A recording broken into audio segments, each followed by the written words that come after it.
Hey guys, so I just woke up this morning and saw that I now have 100 subscribers, and I can't believe that. I didn't ever expect this channel to even get that big.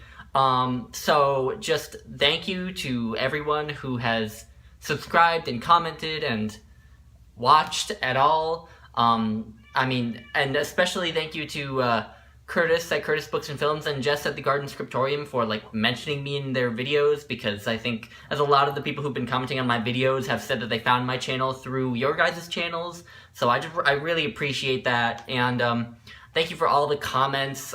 They really gave me a lot more confidence in my channel. So I'm just thrilled that this has happened. And I thought,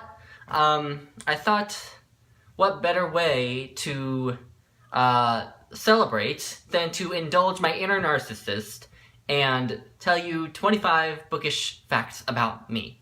And I also, by the way, I don't know why, but I brought, this is Scar. The name Scar does not mean what you think it means, but it's a bit of an inside joke for psychologists, but that is Scar. So anyway, I'm going to do 25 bookish facts about me. Alright, so here it goes.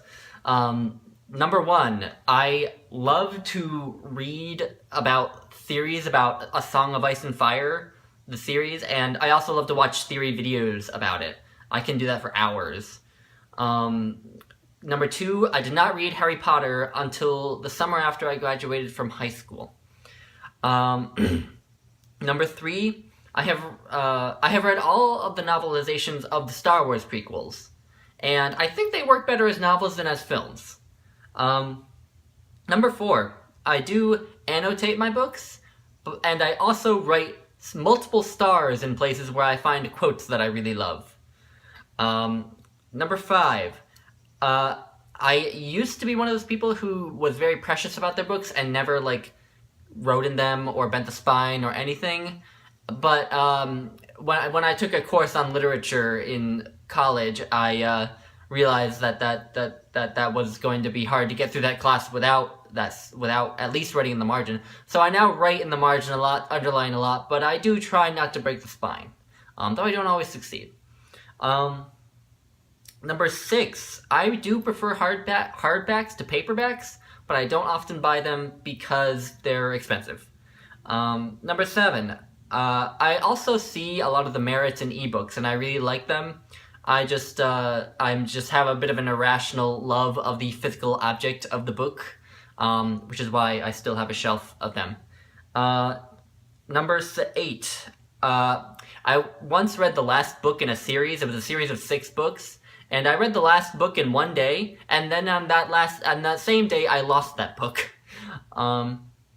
Where are we? 9. I only took one literature course in all of college, and that is my only education in English aside from AP English and Honors English in high school. Let's see. Number 10, it took me 2 years to read Dune, mainly because I started it when I was 17 and I was a very lazy reader then. So, yeah, but I do like Dune. Number 11, I have a journal, which isn't very exciting, it's just kind of in a notebook, but I have a journal where I write a lot about what I read, and about what kind of just happens in my everyday life, so it's also a diary, yeah. Number 12, I own a reading squirrel with crooked glasses. I found him at Michael's, and I was there with a couple friends, and they were just like, Lukash, this is for you. This was put here for you, and I was like, yeah. And in my singleness, I like to call her my squirrel friend. Yeah. Let's see. Number 13. My grandfather, my mom's father, was a professor of English at Binghamton University. He specialized in 20th century drama. He's focusing on George Bernard Shaw and Samuel Beckett. Number 14, in middle school, I actually wrote 2 finished novels.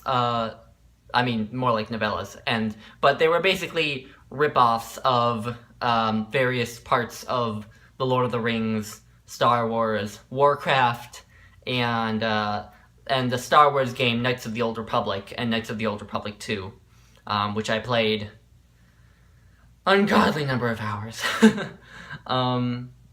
Let's see. Number 15. I tried to write another novel in college, which was heavily inspired by the Silmarillion, but I never finished it. I want to someday because I enjoyed writing it, but yeah, it's still kind of in limbo right now. Number 16. I once wrote a long poem about the creation of the universe, and of all the poems I've written, I think it's the only one still that like is actually might be a good poem. Number 17. I'm sort of a published author if you consider having written 2 entries for 2 different obscure psychology encyclopedias being a published author. But yeah, I do have 2 little pieces published, both about 1,000 pages long. 1,000 words long, not 1,000 pages long. Let's see. Number 18. I love writing. Basically, I love writing about anything. Even for school, I've always loved writing for school. When we get assigned papers in classes, I'm like, my friends are all like dreading it and so scared, and I'm just like, yes, I don't have to take an exam. I can just write about stuff. So yeah, and that's also why I keep a journal, because I just like to write and don't always know what to write about, so I just kind of write in my journal about what's going on. Let's see. Number 19.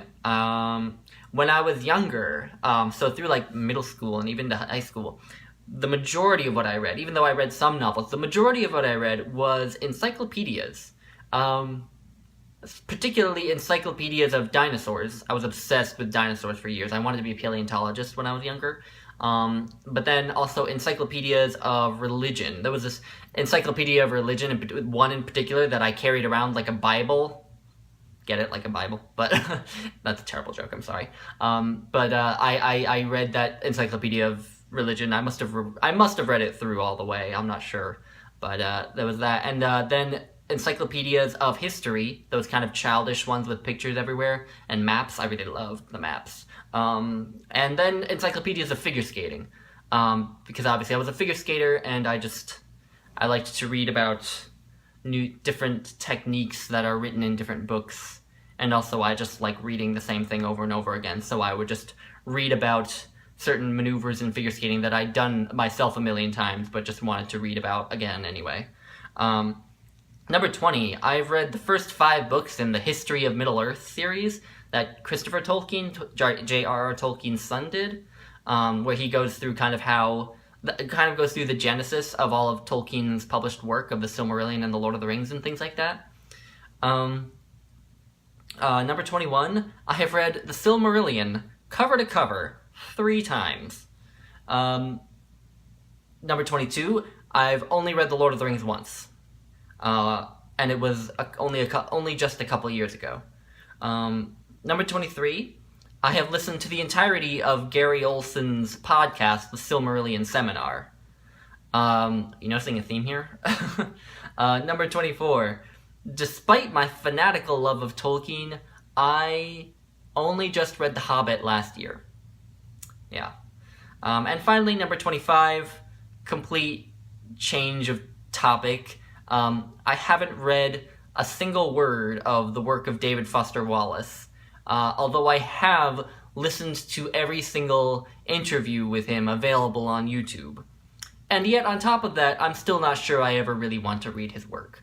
So, yeah, 25 random bookish facts about me that are just kind of came to my mind today and yesterday.